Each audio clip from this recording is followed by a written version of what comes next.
Hello everyone, just as I thought we were done with DLC characters for the year, it looks like Sakurai had one last trick up his sleeve, in the form of the third character in the Forest Pass being Sephiroth. As someone who actually recently played through the original Final Fantasy VII for the first time earlier this year, this inclusion could probably not have come at a better time. I was never crazy about Sephiroth, but I can at least appreciate the inclusion a lot more than I would have been able to otherwise. But enough about that. We're here to look at some hitboxes. And given that our subject today has a sort of unprecedented stature, it should definitely allow for some intriguing hitboxes. So, let's just get right into it. As usual, today's hitboxes were made by Zeckemyro. Equally as usual, there will be links in the description to everything. And if there's a character you want me to cover in the future, let me know and I'll consider it for next time. Before we get into the hitboxes, let's talk about a winged form. After all, it wouldn't really be a DLC character without some form of unique state-changing mechanic. This mechanic, in particular, is not really all that easy to get a grasp on. As far as I could find, there was not really any concrete information on it at the time of recording this either. It's also important to note that the winged mode in training mode is not the same as the one in versus matches, because the mechanic is just so needlessly complicated that even the guy who implemented it into the training mode could not understand it. So I'll mostly be basing this off of my testing in versus matches specifically. So keep this in mind should future patches change things. When Sephiroth gets hit, he might enter winged form. The threshold changes depending on the stock and damage discrepancy between you and your opponent. As an example, if you are one stock behind and your opponent is at 0%, it will trigger at 40%. However, if your opponent is at 100%, it will trigger at 70% instead, even though you still technically are only one stock behind. In the same vein, if you are two stocks behind and the opponent is at 0, it will trigger as early as 30%. However, when this far behind, it takes a lot of percent to make the threshold go up from 30. And it's not until the opponent is at 150% that the threshold goes up. When at equal stocks, it usually triggers at around 80%. However, it can trigger later if your opponent is at really high percentages. The same formula seems to apply in the other direction as well. If you are one stock ahead, it will trigger later. And if an opponent has damage on them, it'll make it trigger even later than if they were just one stock behind and at 0. In other words, the threshold is a dynamic value that changes depending on how many stocks behind or ahead you are, and how much percent the opponent has. I'm sorry I can't be more descriptive than this, but the mechanic is just not that easy to understand at this point in time. Once it activates, you gain a third jump, 20% damage based armor on smash attacks, and a bunch of buffs to most of your stats, which I'll list here.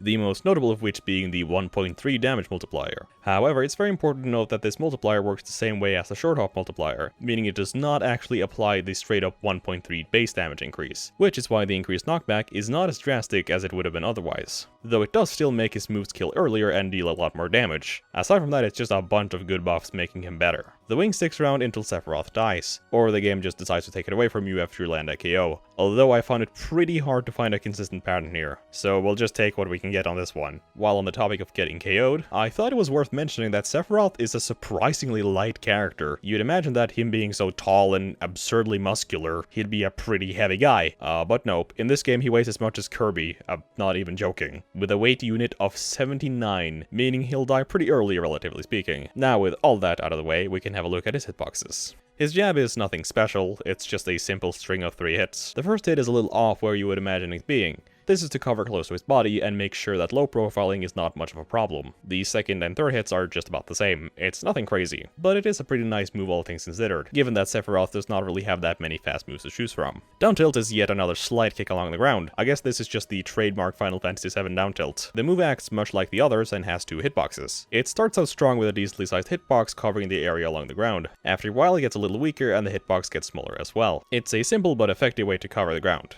and put the opponent in a pretty tricky situation, given some of the aerials we're going to be looking at later. Thus far, we have not really gotten to look at a move that actually uses the Masamune, but that is about to change. Up tilt is an interesting move. Sephiroth stabs his sword into the air. During the earlier frames, the move actually does have 2 hitboxes that launch you into the later hits.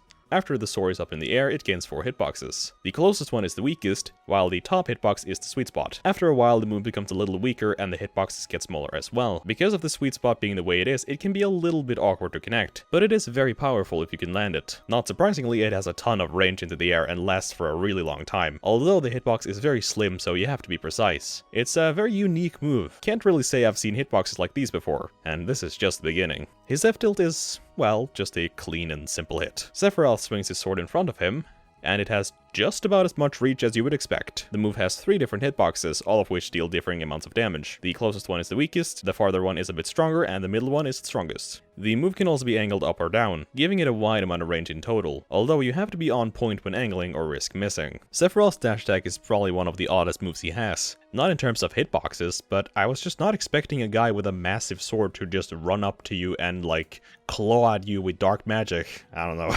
The move is very reminiscent of Mewtwo's dash attack, both in concept and how it looks. The move starts out having 2 hitboxes of pretty decent size. After a few frames, they shrink a little bit and get slightly weaker as well. The move is pretty great, and a surprisingly good burst option for a character that otherwise likes to keep their distance. Sephiroth is just kinda weird like this. He's got a lot of very designated zoning tools, but at the same time he's pretty fast and has some good close-up options. I like it, it's a fun concept for a character. As far as grabs go, his grab is honestly not that great. It's not the slowest grab, but the range is quite bad. It is literally in the same grab tier as Belmont and Cloud, and I don't really know if I need to elaborate more on that if you know anything about those characters' grabs. Dash grab and pivot grab is as usual a bit better, but not by that much. He does seem to have some pretty good combo throws though, so at least that's a nice payoff. It's about time we take it to the skies and look at some aerials. Neutral air is a surprisingly straightforward move, only consisting of a single hitbox, and, well, that's it. Although it does have some pretty nice reach and does cover his entire body. It sets up into combos and is one of the few moves that actually cover close to him, making it a very important tool overall. Forward air honestly just looks like up tilt rotated 90 degrees. I mean, just look at it. Sure, this skewer has a little bit more meat on it, but aside from that they look very similar. A big difference, however, is the duration of the hitboxes and damages. Just like with up tilt, this one follows a bit more of a traditional sword fighter formula, having the tipper be the most powerful, the 2 in the middle be less powerful, and the closest being the weakest. It lasts for a while, but does get weaker after a few frames. But having this much range does make it a pretty great move. It wouldn't really be a Final Fantasy character without a massive back air now, would it? Because that is what we got up next.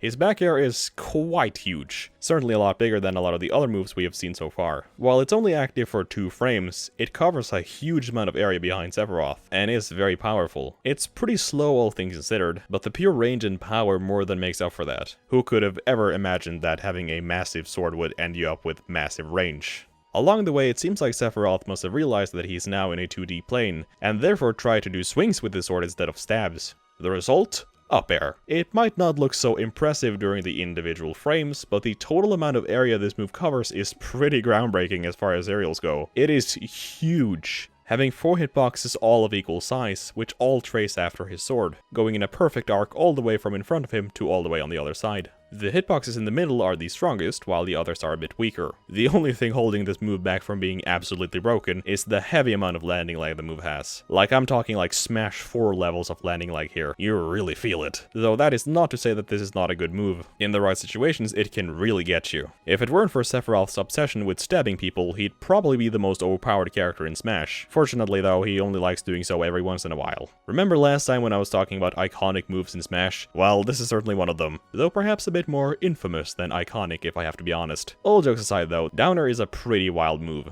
It's similar to a lot of other downward thrusts that some other swordies have, though this one certainly has a big hitbox. On the first frame it has 3 hitboxes. A sweet spot which spikes the opponent if they are aerial, and 2 other hitboxes that just launch away if you hit the sweet spot or the opponent is grounded. A few frames later, the move only has a single hitbox which travels down, though it is important to note that the move is very disjointed, making challenging it risky. When he lands, the move has 2 additional hitboxes, one which covers the side slightly, and one that covers the entirety of the sword, sticking far into the ground or, more usefully, far off stage on the ledge. Although it is not super powerful and does launch at a high angle, it's a fun hitbox just conceptually. It's like exactly what you would imagine one of Sephiroth's moves looking like. I love it. Moving on to his specials, we have a pretty exciting move to start with. Sephiroth's Up B has 2 variations. A light version where you just tap and release, and a stronger version where you hold the button down for a bit. The quick version of the move only has a single hitbox that appears around Sephiroth as he moves. It's not too powerful and just launches away. The stronger version, however, is quite a bit more threatening, consisting of a bunch of multi-hit moves stringing into each other. As you can probably see, the hitboxes are huge. Like, compared to the light version of the move, this is so much scarier. One notable difference, however, is that the heavy version of the move cannot snap to the ledge, while the light version can. But then again, trying to contest with the heavy version of the move is quite foolish on its own, given the massive disjoints. It's one of those uppies that have used both on and off stage, which I have always really liked. Psy B is a simple projectile that just shoots out in front of you. For most other characters it would probably just have been that simple, but because this is DLC it has to work in some other different way because of course it does. Whenever you get hit by the projectile, you get an orb around you which attacks you after a while. You can have a max of 5 orbs at one time, and the amount you receive depends on how long you charge Psy B. The range of the move is also slightly increased when you charge it, although not by that much. As far as hitboxes go, it's not really anything special, but it at least covers the ground in front of Sephiroth nicely. I do really like how this move works though. It's a very fun move to cause your opponent to panic and make mistakes which you can capitalize on. Down B is a counter. Yeah, we're really breaking new ground here, I know. Though in all fairness, at least this is a relatively unique counter. The actual hit detection of the counter looks like this, and as you can see, it only covers in front of Sephiroth, meaning you can still hit him from behind without triggering it. Well, speaking of the counter triggering, it actually does that on its own, whether you hit it or not. When it activates, it fires off quite a sizable hitbox. The only real difference between the trigger version and the normal version is that the triggered version's damage changes relative to the move it countered, as well as it having slightly more range forward than the other. Aside from that though, they are pretty much the same. The only drawback to the move is the fact that the counter can actually break if it is hit by moves that are too powerful.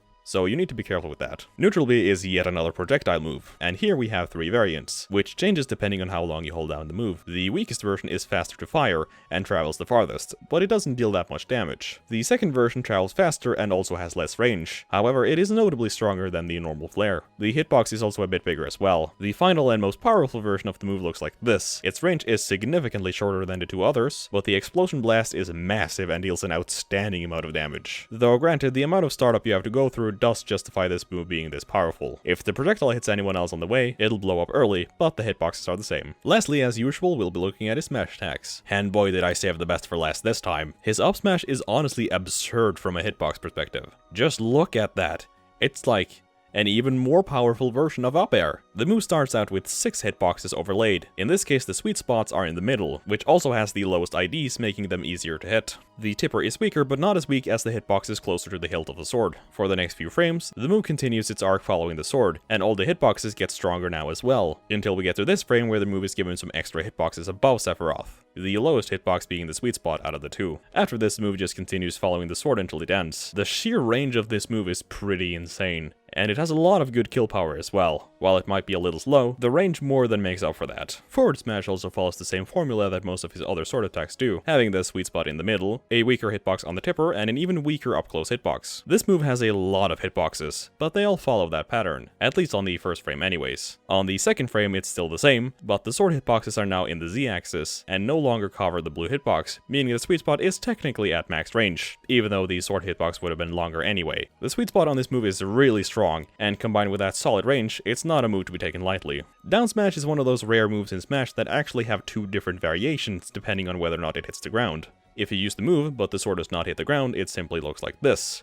A very honest and clean hitbox covering exactly the sword and not much else. The hitbox changes quite a bit, however, when the sword hits the ground. It gains 2 additional hitboxes. The red one is the sweet spot dealing the most damage. It also has bonus shield damage, making it better at breaking shields than the other moves. The purple hitbox is slightly weaker, but also has the shield damage bonus, although it's slightly weaker as well. The sword hitboxes are just the same as the no ground version, but even though they overlap with the new ones, they have a higher hitbox ID, so the new hitboxes will out-prioritize them. Just thought that was worth mentioning. Anyways, that's all I have for our one-winged friend here. I'm actually a pretty big fan of how this character turned out. He's a lot of fun to play and has a lot of really unique moves that are fun to screw around with. But with that, we are actually halfway through the second Fighter's Pass, and only 3 characters remain. I can't wait to see who they're going to be, and hopefully I'll see you here back next time for the hitbox analysis video. But until that time comes, thank you for watching, and I'll see you next time.